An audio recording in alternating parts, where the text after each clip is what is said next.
Hi dear friends, welcome back to easy commerce concepts. എല്ലാ കൂട്ടുകാരും സുഖമായിട്ടിരിക്കാമെന്ന് വിശ്വസിക്കുകയാണ്. സോ നമ്മുടെ +2 ബിസിനസ് സ്റ്റഡീസിൽ നിങ്ങൾക്ക് നല്ല മാർക്ക് കിട്ടാൻ വേണ്ടിയിട്ട് ഓരോ ചാപ്റ്ററിൽ നിന്നും ഇമ്പോർട്ടൻ്റ് ആയിട്ട് എന്തൊക്കെ കാര്യങ്ങളാണ് ചോദിക്കുക എന്നാണ് നമ്മളിപ്പോൾ ക്ലാസ് എടുത്തുകൊണ്ടിരിക്കുന്നത്. സോ ഓൾറെഡി നമ്മൾ 4 ചാപ്റ്റേഴ്സ് അങ്ങനെ എടുത്ത് കഴിഞ്ഞിട്ടുണ്ട്. സോ ഇത് ഓർഗനൈസിംഗ് ആണ്. ഓർഗനൈസിംഗ് എന്നുള്ള ചാപ്റ്ററിൽ നിന്ന് നിങ്ങളോട് ചോദിക്കാൻ സാധ്യതയുള്ള 1 മാർക്ക് മുതൽ 8 മാർക്ക് വരെയുള്ള ചോദ്യങ്ങളാണ് നമ്മൾ ഡിസ്കസ് ചെയ്യുന്നത്. സോ ഒബ്ജക്റ്റീവ് ടൈപ്പിൽ നമുക്ക് എന്തൊക്കെ പ്രതീക്ഷിക്കാന്ന് വെച്ചാൽ ആദ്യത്തെ മൾട്ടിപ്പിൾ ചോയ്സ് ക്വസ്റ്റ്യൻസ് ആണ്. അതിൽ നമുക്ക് നോക്കാം, which of the following is not an element of delegation. ഡെലിഗേഷൻ്റെ എലമെന്റ്സ് ഏതൊക്കെയാണ്? അക്കൗണ്ടബിലിറ്റി, അതോറിറ്റി ആൻഡ് റെസ്പോൺസിബിലിറ്റി ആണ്. അപ്പോൾ ഇതിൽ ഏതല്ല? ഇൻഫോർമൽ ഓർഗനൈസേഷൻ ഡെലിഗേഷൻ്റെ എലമെന്റ് അല്ല. സോ ഓപ്ഷൻ ഡി ആണ് നിങ്ങൾ എടുത്ത് എഴുതേണ്ടത്. 2, a network of social relationship that arises spontaneously due to the interaction at works is called dash. അതായത് നമ്മളൊരു വർക്ക് എൻവയോൺമെന്റിൽ ഇരിക്കുന്ന സമയത്ത് സ്പോണ്ടേനിയസ്ലായിട്ട് ഇന്ററാക്ഷൻ്റെ ഭാഗമായിട്ട് നമ്മൾ ഉണ്ടാകുന്ന ഒരു നെറ്റ്വർക്കാണ്, ഒരു സോഷ്യൽ റിലേഷൻഷിപ്പാണ് എന്ത് ഇൻഫോർമൽ ഓർഗനൈസേഷൻ എന്ന് പറയുന്നത്. ക്ലിയർ അല്ലേ? അടുത്ത ചോദ്യം, which of the following does not follow the scalar chain. ഇതിൽ ഏതാണ് സ്കാലാർ ചെയിൻ എന്ന official chain of command follow ചെയ്യാത്ത ഒരു കാര്യം? ഫങ്ഷണൽ സ്ട്രക്ചറിൽ ഫോർമലായിട്ട് സ്കാലാർ ചെയിൻ യൂസ് ചെയ്യുന്നുണ്ട്, അതുപോലെ ഡിവിഷണൽ യൂസ് ചെയ്യുന്നുണ്ട്, ഫോർമൽ യൂസ് ചെയ്യുന്നുണ്ട്. എന്നാൽ when we come to informal organisation there is no a rule for following the scalar chain. So option D ആണ് അതിൻ്റെ റൈറ്റ് ആൻസർ, ഇൻഫോർമൽ ഓർഗനൈസേഷൻ. ബാക്കിയുള്ള എല്ലാത്തിലും സ്കാലാർ ചെയിൻ എന്ന official chain of command use ആവുന്നുണ്ട്, follow ചെയ്യുന്നുണ്ട്. അടുത്തത്, a tall structure has a dash. Narrow span of management, wide span of management, no span of management, less level of management. അതായത് ഒരു വലിയൊരു structure, ഒരു ഭയങ്കരമായിട്ട് ഒരുപാട് ആളുകളൊക്കെ ഉള്ള ഒരു സ്ട്രക്ചർ ആകുന്ന സമയത്ത് സ്പാൻ ഓഫ് മാനേജ്മെന്റ് എന്ന് പറയുന്നത് വളരെ കുറവായിരിക്കും. അതുകൊണ്ടാണ് option A narrow span of management ആണ് അതിന്റെ റൈറ്റ് ആൻസർ. എന്താണ് span of management? Span of control എന്നും ഇത് അറിയപ്പെടുന്നുണ്ട്. സിമ്പിൾ ആണ്. ഒരു സുപ്പീരിയറിന് വളരെ എഫക്റ്റീവായും പ്രൊഡക്റ്റീവായും സൂപ്പർവൈസ് അല്ലെങ്കിൽ ഗൈഡ് ചെയ്യാൻ സാധിക്കുന്ന നമ്പർ ഓഫ് സബോർഡിനേറ്റ്സിനെ വിളിക്കുന്ന പേരാണ് സ്പാൻ ഓഫ് മാനേജ്മെന്റ്. അപ്പോൾ അത് ഒരുപാട് ആളുകളായി കഴിഞ്ഞ് ഈ സ്പാൻ ഓഫ് മാനേജ്മെന്റിന്റെ സ്കോപ്പ് വളരെ നാരോ ആയിരിക്കും. അതുകൊണ്ടാണ് ടോൾ സ്ട്രക്ചർ ഹാസ് എന്ന് പറയുന്നത്. ക്ലിയർ അല്ലേ? അടുത്ത ചോദ്യം, സെൻട്രലൈസേഷൻ റെഫേഴ്സ് ടു ഡാഷ്. എന്താണ് സെൻട്രലൈസേഷൻ എന്ന് വെച്ചാൽ ഒരു ഭാഗത്ത് മാത്രം അതോറിറ്റി കോൺസെൻട്രേറ്റ് ചെയ്യുക, ഫോക്കസ് ചെയ്യുന്നതിനെയാണ് സെൻട്രലൈസേഷൻ എന്ന് പറയുക. So option A, retention of decision making authority. അത് റീറ്റെയിൻ ചെയ്ത ഒരു സ്ഥലത്ത് മാത്രം വെക്കുക, അതാണ് എന്ത് വിളിക്കുക? സെൻട്രലൈസേഷൻ എന്ന് വിളിക്കുക. ഡിസ്പേഴ്സൽ ഓഫ് ഡിസിഷൻ മേക്കിംഗ് അതോറിറ്റിനെ നമ്മൾ ഡെലിഗേഷൻ എന്ന ഡീസെൻട്രലൈസേഷൻ എന്നാണ് വിളിക്കുക. Delegating the authority to other levels. Creating divisions as profit concern, operating new centre for branches. അതൊന്നുമല്ല. സെൻട്രലൈസേഷൻ എന്ന് വെച്ച് കഴിഞ്ഞാൽ റിറ്റൻഷൻ ഓഫ് ഡിസിഷൻ മേക്കിംഗ് അതോറിറ്റിനെയാണ്. അതായത് ഒരു അതോറിറ്റി, ഡിസിഷൻ മേക്കിംഗ് അതോറിറ്റി ഒരു സ്ഥലത്ത് വേണ്ടി മാത്രം റിറ്റെയിൻ ചെയ്യുക, അതിനെയാണ് സെൻട്രലൈസേഷൻ എന്ന് പറയാം. അടുത്തത്, for delegation to be effective it is essential that responsibility be accompanied with necessary dash. അതായത് ഒരു ഡെലിഗേഷൻ എന്ന് പറയുന്ന എന്താ പറയുക, നമ്മുടെ ഇമ്മീഡിയറ്റ് സബോർഡിനേറ്റിന് നമ്മൾ ജോലി ഡെലിഗേറ്റ് ചെയ്ത് കൊടുക്കാറുണ്ട്, അസൈൻ ചെയ്ത് കൊടുക്കാറുണ്ട്. അത് എഫക്റ്റീവ് ആകണമെങ്കിൽ നമ്മൾ റെസ്പോൺസിബിലിറ്റി അയാൾക്ക് കൊടുക്കുന്നത് കൂടെ തന്നെ അത് ചെയ്യാനുള്ള എന്തും കൂടി കൊടുക്കണം, അതോറിറ്റി കൂടി, അതിനുള്ള അധികാരം കൂടി കൊടുത്തെങ്കിൽ മാത്രമേ അത് എഫക്റ്റീവ് ആവുള്ളൂ. ഒരാൾക്ക് കടമകൾ മാത്രം കൊടുത്തിട്ട് കാര്യമില്ല, അത് ചെയ്യാനുള്ള അവകാശവും റൈറ്റ്സും കൂടി കൊടുക്കണം. സോ ഓപ്ഷൻ എ അതോറിറ്റിയാണ് റൈറ്റ് ആൻസർ. അടുത്ത ചോദ്യം, span of management refers to dash. നമ്മൾ ഓൾറെഡി ഡിസ്കസ് ചെയ്തിരുന്നു. ഓപ്ഷൻ സി ആണ് right answer. The number of subordinates under a superior. ഒരു സുപ്പീരിയറുടെ അണ്ടറിൽ വരുന്ന നമ്പർ ഓഫ് സബോർഡിനേറ്റ്സിനെ വിളിക്കുന്ന പേരാണ് സ്പാൻ ഓഫ് മാനേജ്മെന്റ് അല്ലെങ്കിൽ സ്പാൻ ഓഫ് കൺട്രോൾ എന്ന് പറയുന്നത്. അടുത്ത ചോദ്യം, the form of organization known for giving rise to rumors is called. അതായത് റൂമേഴ്സ്, അതേപോലെ തന്നെ ഗോസിപ്സ്, അതിനൊക്കെ ചാൻസ് ഉള്ള ഓർഗനൈസേഷൻ എന്ന് പറയുന്ന ഓപ്ഷൻ സി ആണ്. That is informal organisation. Okay, അവിടെയാണ് ഈ റൂമേഴ്സും ഗോസിപ്സ് ഒക്കെ ജനറേറ്റ് ആവുക. ഫോർമലിൽ അതൊക്കെ വന്നു കഴിഞ്ഞാൽ ആരാണ് പറഞ്ഞതെന്ന് പെട്ടെന്ന് തന്നെ കണ്ടുപിടിക്കാൻ പറ്റും. എന്നാൽ ഇൻഫോർമലിൽ ഗ്രേപ്പ് പോയിന്റ് കമ്മ്യൂണിക്കേഷൻ ഉള്ളത് കൊണ്ട് ഇത് എവിടെ നിന്ന് സ്റ്റാർട്ട് ചെയ്തെന്ന് കണ്ടുപിടിക്കാൻ വലിയ ബുദ്ധിമുട്ടാണ്. Next, grouping of activities on the basis of product line is A part of dash. It's divisional structure. നിങ്ങൾക്ക് ഇപ്രാവശ്യം മോഡലിന് വന്നിട്ട് കുറേ പേര് തെറ്റിച്ചിട്ടുണ്ട്. നമുക്ക് നമ്പർ ഓഫ് പ്രൊഡക്റ്റ് ലൈൻസ് കൂടുമ്പോഴാണ് നമ്മൾ ഡിവിഷണൽ സ്ട്രക്ചറിലേക്ക് മാറുക. ഒരൊറ്റ പ്രൊഡക്റ്റ് ലൈനേ ഉണ്ടെങ്കിൽ നമ്മൾ ഫങ്ഷണൽ സ്ട്രക്ചറാണ് യൂസ് ചെയ്യുക. സോ എന്താണ് പ്രൊഡക്റ്റ് ലൈൻ്റെ ബേസിൽ നമ്മൾ ഗ്രൂപ്പ് ചെയ്യുകയാണെങ്കിൽ അതിനെ വിളിക്കുന്ന പേരാണ് ഡിവിഷണൽ സ്ട്രക്ചർ. ഓരോ പ്രൊഡക്റ്റ് ലൈനും ഓരോ ഡിവിഷൻ ആയിരിക്കും. നെക്സ്റ്റ് ഈ ഒരു സെക്ഷനിലെ അവസാനത്തെ ചോദ്യമാണ് മൾട്ടിപ്പിൾ ചോയ്സിൽ. Grouping of activities on the basis of functions, അതിനെ വിളിക്കുന്ന പേരാണ് ഫങ്ഷണൽ ഓർഗനൈസേഷൻ. പ്രൊഡക്റ്റ് ലൈൻ്റെ ബേസിൽ തിരിക്കുന്നതാണ് ഡിവിഷണൽ ഓർഗനൈസേഷൻ. ഫങ്ഷൻ്റെ ബേസിൽ തിരിക്കുന്നത് ഫങ്ഷണൽ ഓർഗനൈസേഷൻ ആണ്. പിന്നെ നിങ്ങൾ തെറ്റിക്കില്ല എന്ന് വിചാരിക്കുന്നു.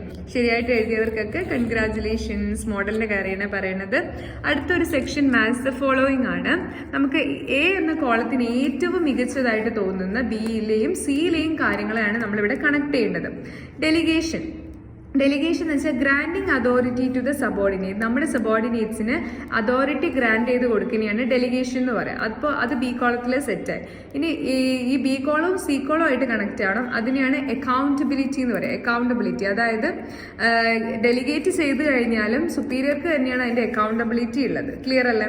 അടുത്തത് ഇൻഫോർമൽ ഓർഗനൈസേഷൻ എന്ന് പറയുന്ന സമയത്ത് അത് satisfy social and cultural needs. നമ്മുടെ എന്താ പറയുക, സാമൂഹികപരമായും സാംസ്കാരികപരമായിട്ടുള്ള നമ്മുടെ ആവശ്യങ്ങൾ തൃപ്തി ചെയ്യിപ്പിക്കാൻ വേണ്ടിയിട്ടാണ് എന്തുള്ളത്, ഇൻഫോർമൽ ഓർഗനൈസേഷൻ. അതുകൊണ്ടാണ് നമ്മളിപ്പം സ്ഥാപനത്തിൽ തന്നെ ബർത്ത്ഡേ പാർട്ടീസും മറ്റ് ഇവന്റുകളൊക്കെ കണ്ടക്ട് ചെയ്ത് എപ്പോഴും വർക്ക് എന്നിരിക്കാതെ കുറച്ച് നമുക്ക് മെന്റൽ സാറ്റിസ്ഫാക്ഷൻ ഒക്കെ വേണമെങ്കിൽ ഒരു സ്ഥാപനത്തിൽ ഇൻഫോർമൽ ഓർഗനൈസേഷൻ വേണം. അതുകൊണ്ടാണ് അവർ ട്രിപ്പ് പോകുന്നു, മൂവിക്ക് പോകുന്നു, ക്രിക്കറ്റ് കളിക്കാനൊക്കെ പോകുന്നത്. പിന്നെ അതുമായിട്ട് കണക്ട് ചെയ്യുന്നതാണ് ഗ്രേപ്പ് വൈൻ. അതായത് ഇൻഫോർമൽ ഓർഗനൈസേഷനിൽ ഇൻഫോർമൽ കമ്മ്യൂണിക്കേഷനെ വിളിക്കുന്ന പേരാണ് ഗ്രേപ്പ് വൈൻ കമ്മ്യൂണിക്കേഷൻ. ബിക്കോസ് അതിന്റെ ഒറിജിൻ കണ്ടുപിടിക്കാൻ ഭയങ്കര ബുദ്ധിമുട്ടാണ്. ദെൻ സ്പാൻ ഓഫ് കൺട്രോൾ എന്ന് പറഞ്ഞാൽ number of workers A supervisor can manage. ഒരു മാനേജർക്ക് എന്താ പറയുക, സൂപ്പറായിട്ട് അല്ലെങ്കിൽ എഫക്റ്റീവായിട്ട് മാനേജ് ചെയ്യാൻ സാധിക്കുന്ന നമ്പർ ഓഫ് വർക്കേഴ്സിനെ വിളിക്കുന്ന പേരാണ് സ്പാൻ ഓഫ് കൺട്രോൾ. അത് എന്താ പറയുക, depends on the nature of organisation ആണ്. സ്ഥാപനത്തിനനുസരിച്ചിരിക്കും ആ ഒരു സ്പാൻ ഓഫ് മാനേജ്മെന്റ്. അപ്പോൾ എ കോളവുമായി ഏറ്റവും മികച്ചു നിൽക്കുന്ന ബിയിലെയും സിയിലെയും പാർട്സിനെ വേണം നിങ്ങൾ കണക്ട് ചെയ്യാൻ വേണ്ടിയിട്ട് കേട്ടോ. അടുത്തത് ഫൈൻഡ് ദ ഓഡ് വൺ ആണ്. ഒറ്റപ്പെട്ടതിനെയാണ് നമ്മളിവിടെ കണ്ടെത്തുന്നത്. നോക്കിക്കേ, right to give orders can be delegated, it is moved upward, it moves downward. ഇതിൽ റൈറ്റ് ടു ഗീവ് ഓർഡേഴ്സും ക്യാൻ ബി ഡെലിഗേറ്റഡും ഇറ്റ് മൂവ് ഡൗൺവേർഡ് ഒക്കെ നമ്മൾ എന്താ പറയുക, നമ്മൾ ഒരു ഡീസെൻട്രലൈസേഷൻ അല്ലെങ്കിൽ ആ ഒരു ഡെലിഗേഷൻ്റെ പാർട്ടായിട്ട് നമ്മൾ പറയുന്ന കാര്യങ്ങൾ. അതൊരിക്കലും എന്തുകൊണ്ട് പോകില്ല, താഴെ നിന്ന് മുകളിലോട്ട് പോകില്ല. അപ്പോൾ സി ആണ് ഇവിടെ ഒറ്റപ്പെട്ടത്. ഇനി ഇത് നോക്കിക്കേ, it is individualistic, it is totalistic, it is optional and it is policy of the organization. അതെന്താണ്, സ്ഥാപനവുമായി ബന്ധപ്പെട്ടതാണ്. അത് ടോട്ടാലിസ്റ്റിക് ആണ് ഓർഗനൈസേഷൻ്റെ സ്ട്രക്ചർ എന്ന് പറയുന്നത്. അത് നമുക്ക് നമ്മുടെ ഇഷ്ടത്തിനനുസരിച്ച് നമുക്ക് എന്ത് ചെയ്യാം, തീരുമാനിക്കാം. ആൻഡ് അത് പോളിസി, സ്ഥാപനത്തിൻ്റെ പോളിസീൻ്റെ ബേസ് ചെയ്തിട്ടാണ്. എന്നാൽ അതൊരിക്കലും എന്തല്ല, ഇൻഡിവിജ്വലിസ്റ്റിക് അല്ല. ക്ലിയർ? അടുത്തതാണ് കംപ്ലീറ്റ് ദ സീരീസ് ആണ്. കംപ്ലീറ്റ് ദ സീരീസ് എന്ന് പറയുന്ന സമയത്ത് അതോറിറ്റി എന്ന് പറഞ്ഞിട്ട് കൊടുത്തിട്ടുണ്ട്, right of an individual to command his subordinate. അതായത് ഒരു ഇൻഡിവിജ്വലിന്റെ റൈറ്റ് ആണ് സബോർഡിനേറ്റ്സിന് കമാൻഡ് കൊടുക്കുന്നത്. അതിനെയാണ് എന്ത് വിളിക്കുക, authority. Authority is the right of an individual to command his subordinate. അപ്പോൾ എന്തായിരിക്കും റെസ്പോൺസിബിലിറ്റി എന്ന് വെച്ചാൽ, it's a obligation of his subordinate to perform the duties assigned. ഒരു സബോർഡിനേറ്റിന് അസൈൻ ചെയ്ത് കൊടുത്തുള്ള ഡ്യൂട്ടീസ് നല്ല രീതിയിൽ അത് പെർഫോം ചെയ്യുക എന്ന ഒരു ഒബ്ലിഗേഷൻ ആണ് എന്ത്, റെസ്പോൺസിബിലിറ്റി എന്ന് പറയുന്നത്. അടുത്തത് ഡെലിഗേഷൻ എന്ന് പറഞ്ഞാൽ transfer of authority from superior to subordinate. സുപ്പീരിയറിന്റെ അടുത്ത് നിന്ന് സബോർഡിനേറ്റിലേക്ക് അതോറിറ്റി ട്രാൻസ്ഫർ ചെയ്ത് കൊടുക്കുന്നതിനെയാണ് എന്ത് വിളിക്കുക, ഡെലിഗേഷൻ എന്ന് വിളിക്കുക. അപ്പോൾ ഡീസെൻട്രലൈസേഷനോ, it's a systematic dispersal of authority to the lower level. Lower ലെവലിലേക്ക് വളരെ സിസ്റ്റമാറ്റിക്കായി അതോറിറ്റി ഡിസ്പേഴ്സ് ചെയ്ത് കൊടുക്കുന്നതിനെയാണ് എന്ത് വിളിക്കുക, ഡീസെൻട്രലൈസേഷൻ എന്ന് വിളിക്കുക. ക്ലിയർ അല്ലേ? ഓക്കെ, അപ്പോൾ ഇത്രയാണ് നിങ്ങളുടെ ആ ഒരു 1 മാർക്കിൻ്റെ ഒരു ഏരിയ എന്ന് പറയുന്നത്. അടുത്തത് 1 മാർക്കിനും 2 മാർക്കിനൊക്കെ ചോദിക്കാൻ സാധ്യതയുള്ള ക്വസ്റ്റ്യൻ ആണ്. എന്താ പറയുക, മാനേജ്മെന്റിന്റെ ഓർഗനൈസിങ് ഫംഗ്ഷൻ എന്താണെന്ന് ഡിഫൈൻ ചെയ്യുക, delegation of authority, decentralisation, formal organisation, informal organisation, പിന്നെ സെൻട്രലൈസേഷൻ എന്താണ്, അതുപോലെ തന്നെ ഫോർമൽ ഓർഗനൈസേഷൻ എപ്പോഴാണ് നമ്മൾ യൂസ് ചെയ്യുക, ഇൻഫോർമൽ ഓർഗനൈസേഷൻ എപ്പോഴാണ് യൂസ് ചെയ്യുക, അങ്ങനത്തെ കാര്യങ്ങളൊക്കെ. പിന്നെ ഓർഗനൈസിങ് ആസ് എ പ്രോസസ് ആണ്, നമുക്ക് എങ്ങനെയാണ് പറയാൻ പറ്റുക, എന്താണ് അതോറിറ്റി, റെസ്പോൺസിബിലിറ്റി. അതുപോലെ ഇത് ഓർഡർ ചെയ്യാൻ ചോദിക്കാറുണ്ട് എപ്പോഴും. ഓർഗനൈസിങ്ങിൻ്റെ ആ ഒരു ഓർഡർ ആദ്യം നമ്മൾ എന്ത് ചെയ്യുന്നത് വെച്ച് കഴിഞ്ഞാൽ കറക്റ്റായിട്ട് എന്താ പറയുക, മൊത്തം വർക്ക് ഡിവൈഡ് ചെയ്ത് കൊടുക്കും. എന്നിട്ട് എന്ത് ചെയ്യുന്നത് വെച്ച് കഴിഞ്ഞാൽ ഓരോന്നിനെ ഡിപ്പാർട്ട്മെൻറ്റുകളാക്കി തിരിക്കും. എന്നിട്ട് ഓരോരുത്തർക്ക് അതോറിറ്റി, റെസ്പോൺസിബിലിറ്റി കൊടുത്തിട്ട് ആക്ടിവിറ്റീസിനൊക്കെ കോർഡിനേറ്റ് ചെയ്യും. അങ്ങനത്തെ ക്വസ്റ്റ്യൻസ് ഉണ്ടാവാറുണ്ട്. പിന്നെ ഓർഗനൈസിങ്ങിൻ്റെ പ്രോസസ്സ്, ഇൻഫോർമൽ ഓർഗനൈസേഷൻ്റെ ഫീച്ചേഴ്സ്, ഡെലിഗേഷൻ്റെ ഇമ്പോർട്ടൻസ്, അതുപോലെ തന്നെ ഓർഗനൈസിങ്ങിൻ്റെ ഇമ്പോർട്ടൻസ്, അതുപോലെ തന്നെ authority can be delegated but responsibility not. നമുക്ക് അതോറിറ്റി മാത്രമേ ഡെലിഗേറ്റ് ചെയ്യാൻ പറ്റൂ, റെസ്പോൺസിബിലിറ്റി ചെയ്യാൻ പറ്റില്ല അതിനെക്കുറിച്ചിട്ട്. അതേപോലെ ഒരു ഫോമൽ ഓർഗനൈസേഷൻ നമ്മളെപ്പോഴും ഇൻഫോർമൽ ഓർഗനൈസേഷനെ ബ്ലെൻഡ് ചെയ്താലേ സക്സസ് ഉണ്ടാവുള്ളൂ. അല്ലാതെ എപ്പം നോക്കിയാലും ഫോമൽ സ്ട്രക്ചറുമായിട്ട് മാത്രം ഇട്ടിരുന്ന് കഴിഞ്ഞാൽ ഒരു സക്സസ്സും ഉണ്ടാകത്തില്ല. അതുപോലെ അതോറിറ്റി, റെസ്പോൺസിബിലിറ്റി, അക്കൗണ്ടബിലിറ്റി, ഇത് മൂന്നും എന്താണ്, ഡെലിഗേഷൻ്റെ എലമെൻറ്റ്സ് ആണ്. അത് ഇമ്പോർട്ടൻ്റ് ആണ്. പിന്നെ നിങ്ങൾക്ക് സാധ്യത ഉള്ള ചോദ്യങ്ങൾ എന്ന് പറയുന്നത് ഇതേപോലെ തന്നെ ഫോമൽ ഓർഗനൈസേഷൻ, ഇൻഫോമൽ ഓർഗനൈസേഷൻ തമ്മിൽ ഡിഫറൻഷിയേറ്റ് ചെയ്യാനുണ്ടാവും. അതുപോലെ തന്നെ ഡിവിഷണൽ സ്ട്രക്ചറിൻ്റെ ഇമ്പോർട്ടൻസ് ചോദിക്കാറുണ്ട്. എന്താണ് ഡെലിഗേഷൻ ഓഫ് അതോറിറ്റി, ഡിവിഷണൽ സ്ട്രക്ചറും ഫങ്ഷണൽ സ്ട്രക്ചറും തമ്മിലുള്ള ഡിഫറൻസ്, ഡെലിഗേഷനും ഡീസെൻട്രലൈസേഷനും തമ്മിലുള്ള ഡിഫറൻസ്, ഫോമലും ഇൻഫോമൽ ഓർഗനൈസേഷൻ തമ്മിലുള്ള ഡിഫറൻസ്, ഇതൊക്കെ ഒത്തിരി സാധ്യത. ഈ ചാപ്റ്ററിൽ തന്നെ 3 ഡിഫറൻസ് ചോദിക്കാൻ പറ്റും. ഡെലിഗേഷനും ഡീസെൻട്രലൈസേഷനും ഡിവിഷണലും ഫങ്ഷണലും അതുപോലെ ഫോമലും ഇൻഫോമൽ. അപ്പോൾ ഇത്രയും കാര്യങ്ങൾ പഠിച്ച ഒരു വ്യക്തിയെ സംബന്ധിച്ചിടത്തോളം, ഒരു സ്റ്റുഡൻറ്റിനെ സംബന്ധിച്ചിടത്തോളം ഈ ചാപ്റ്റർ നല്ല സുന്ദരമായിട്ട് നിങ്ങൾക്ക് എഴുതാൻ വേണ്ടിയിട്ട് പറ്റും.